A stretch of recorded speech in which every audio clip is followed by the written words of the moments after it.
Hello, and welcome back to another episode of the Coding Break. On this episode, I want to talk about confidence in coding, a confidence in the coding industry, environment, or workspace. And so this one is actually near and dear to me, as it also plays into the part with like assessments, test anxiety, job performance anxiety, and things of that nature. So I really wanted to kind of pull up a chair and really have an intimate conversation with you as it relates to confidence in the coding environment. So as of lately, you hear stories and you read stories, and like if you're on social media, you see posts, and it seems like there's a constant back and forth between employees and leadership, and what the employees feel like leadership should resemble, or whatever some of the characteristics should be of an employer. And then every now and then you may hear, or see something where leadership share some insight, but they can't be too out there, because again, they're in leadership. Their role models are looked upon to be, professional. But I want to talk about that because this is something that, a lot of people, I would say a lot of coders have expressed a concern with. And again, me being one of those individuals who actually have experienced that, and I'll share my story in a second. But is this something that we talk about? I know we talk about like revenue and, revenue cycle management, increases in revenue, and AI, artificial intelligence, and things of that nature. The main things, I guess you could say. But it's almost like we're into a more of a tech monetary simulation, for lack of better words. But we've kind of excluded, or we've kind of walking away from those things that are personable, humanistic characteristics or things in the workplace. And so I want to share with you that, and I guess let me go back. Let me share my personal story. So it kind of touches on rejection, right? And anxiety, because it kind of started with like the pandemic, and everything shifted. Although for most of us as coders, we were already in a remote setting. But I think with the shift during the pandemic, things just kind of heightened and became warp speed when it came to the remote setting and technology in the healthcare industry, which of course affects us as medical coders because medical, okay? And so we didn't think, or at least I didn't think it was a major shift until it started shifting. And so at that time I was doing leadership. I had leadership responsibilities. And so I started feeling the burnout, and everything seemed quick and so forth. And so I soon realized, like, okay, I did not want to be in leadership anymore, or at least not in that capacity. I did not want to lead in that capacity because I consider myself a very humanistic or relational leader, right? Yes, we're going to reach those goals, the organizational goals, but at the same time, I'm also in tune with my employees and making sure that they're winning as well. So, so that's where I kind of started seeing the shift in the confidence level or the anxiety that came with being in the industry. Now, that's just my example. Other examples could be, for example, you are a newly certified coder and you're trying to break into a new role, or you're trying to secure a new role in the coding industry, but you keep getting rejected. You go through the different bouts of coding assessments, interviews, and no luck. Like, you've been passed over, you've been dismissed, and for numerous reasons, because you did not have any prior coding experience, or that's the only reason I could think of, because if you're new to coding, you are new to coding, right?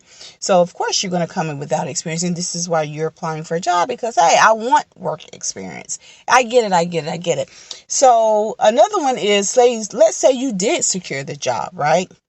And you are working, but you perhaps made I don't say a mistake. It wasn't a mistake of a purposeful mistake or a purpose mistake, but you made a mistake, right? And this is where I lead into like where we're losing grace, right? We look at things, we look at the data, but we are losing we're losing it. And the fact that people do make mistakes, that people can make mistakes. Now, some of them may be costly mistakes, but nonetheless, it wasn't on purpose, right?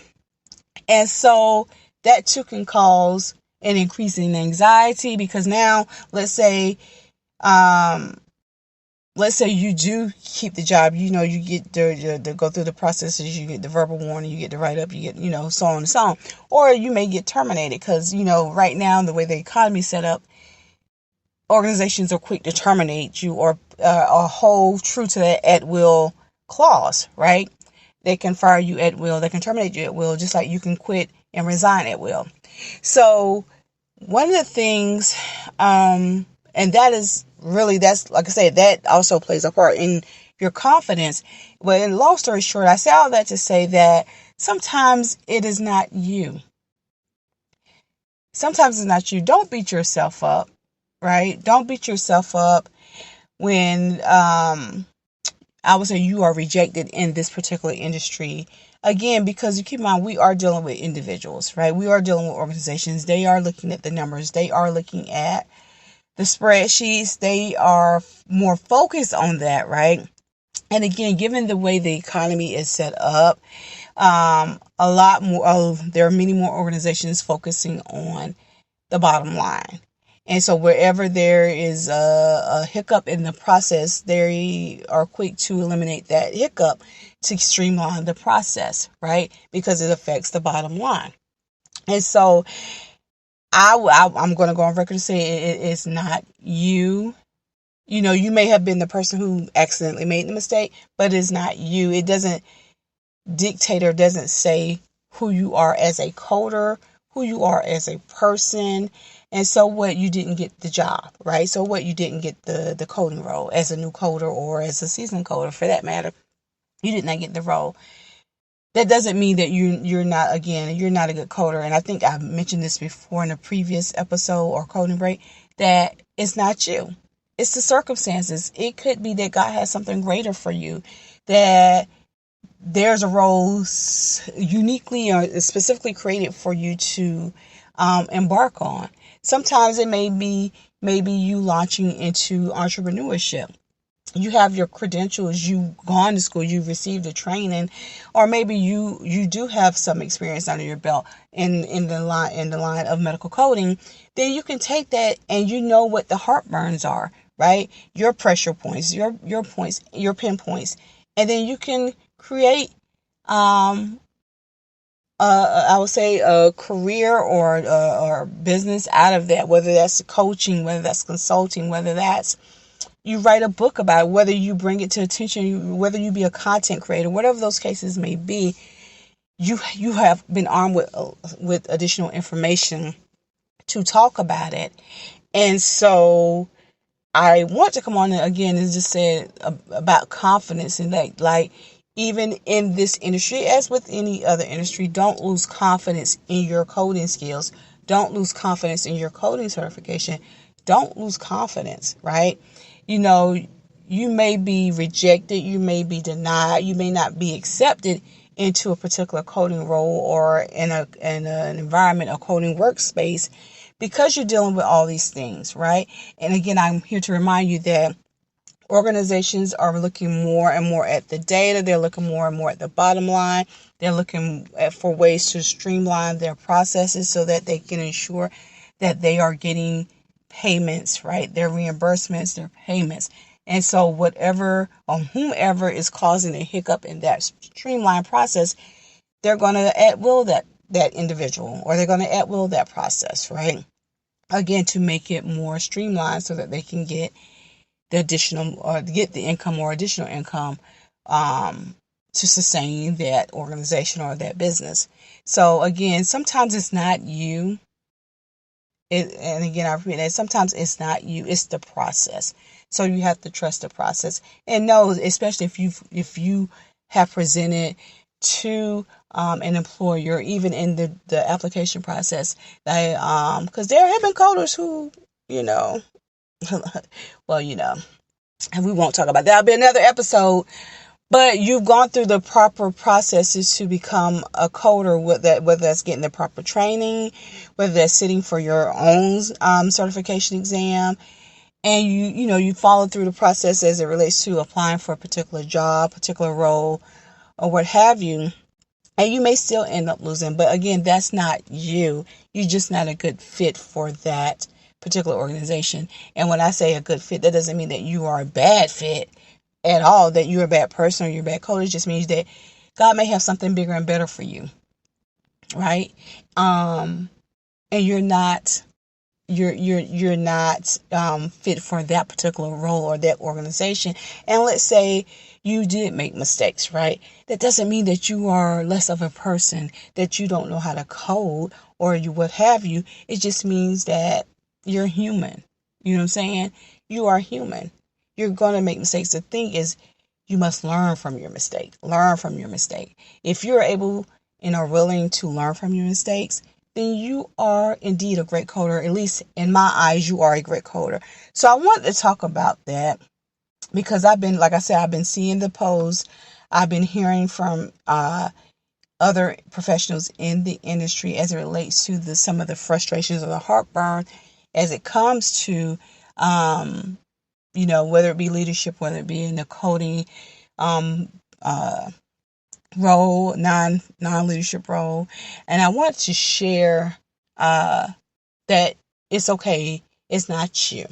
Okay? It is not you. So don't sleep on your coding skills. Don't sleep on your coding certification. Continue to pursue the role that you desire. Okay? Whether that's working a 9 to 5 or whether that's, again, leaping into that entrepreneurial route. Maybe you want to do something else. That's fine.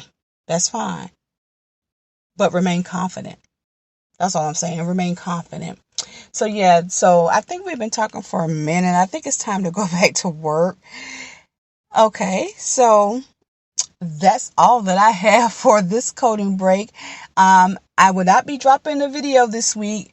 But I will be dropping another video just to kind of give you an update on my journey into the AI of healthcare. So until next time, code on. Take care.